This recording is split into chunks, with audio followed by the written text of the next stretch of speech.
Bagaimana dengan alumni yang tidak aktif di Ikhlas tapi dia menyantuni anak yatim dan semacamnya? Mungkin begini, standar kebaikan itu harus diperjelas dulu. Ya, standar kebaikan.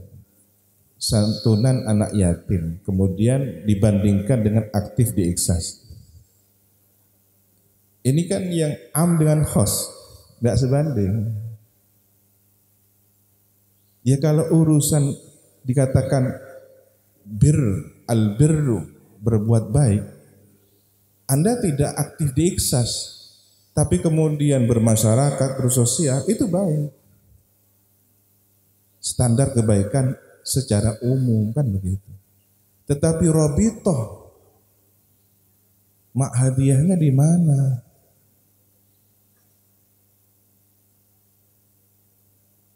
Enten gue tak nur Ikhlas tapi gue tawassul. Baik, alhamdulillah. Tetapi ketika Anda berada di tempat yang di situ nadrohnya guru, pandangannya guru tertuju kepada Anda, maka Anda lebih mendapatkan tempat. Jangan guru nah, biar tunjukkan toh. Maklaya bas dan guna. Tikal gay guna nang budi baik. Baik apa enggak kira-kira? Karena yang diharapkan gurunya di sini tempatnya. Nah, ketika guru kita berharap, ayo santri, Robito mahadiahnya di Ikhlas.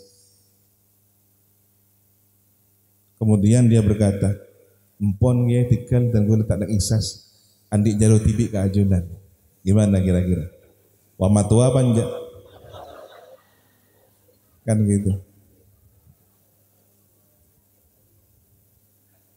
Jadi standar kebaikan Robito Ma'hadiyah itu khas, sesuatu yang spesial, yang khusus. Kemudian menyantuni anak yatim, kemudian aktif sosial dan semacamnya di kegiatan umum, itu adalah standar kebaikan umum. Anda tetap baik, tetapi ada yang kurang secara Robito Ma'hadiyahnya. Masyaikh, hubungan keguruan di sini yang perlu disempurnakan. Bukan kemudian ketika orang tidak berikhlas Islamnya dipertanyakan misalkan. Ini kan cara helu. Deki pada bancaretana orang mun tak nora NU tak pada Islam mana kan gitu. Nah ini antara am dan khas, sesuatu yang umum dengan yang khusus. Jadi sekali lagi saya tegaskan, ada kekhususan yang disebut dengan Robitoh Ma'hadiyah yang menyambungkan Anda dengan guru. Bahkan di Bali saya mendapatkan informasi ada santri sepuh yang mengatakan demikian. Tak perlu, tak penting nora Ikhlas, kuda lambat nih waktu ki sebut Ikhlas. Karena standar dia tahun berapa begitu. Nah ini sama halnya nanti dengan periode kan dia. Seperti ceritanya, walaupun ini tidak benar-benar mirip ya. Seperti ceritanya umat yang beriman kepada Nabi Musa. Tikal Nabi Musa bersama mungkin zaman Nabi Muhammad. Jadi masalah periode ini juga harus punya wawasan kita yang jelas. Maka dengan mencintai Nabi Muhammad, mencintai nabi-nabi yang lain. Nah begitu. Analoginya kira-kira seperti itu, tapi dalam kapasitas yang lebih spesifik khusus ya. Tidak secara imani, tidak secara akidah, tapi secara kecintaan. Jadi kalau dia nututi zaman ketika belum berdirinya Ikhlas, kemudian dia tidak mau ikut Ikhlas kan. Ini kan kiasnya baik, jauh. Sama halnya dia merasa presiden saya ya Soekarno. Loh, sekarang Anda hidup di zaman tahun berapa kan? Kalau Anda masih merasa presidennya Soekarno, ya tinggal di zaman itu saja kan gitu. Nah ini logika-logika berpikir semacam ini kadang-kadang terjadi. Setelah ditelusuri, bukan persoalan itunya. Anak pampian sampun. Kula anu. Ternyata persoalannya pribadi ketua iksasnya, ketua subrayonnya. Nah ini interest pribadi dibawa kepada urusan organisasi.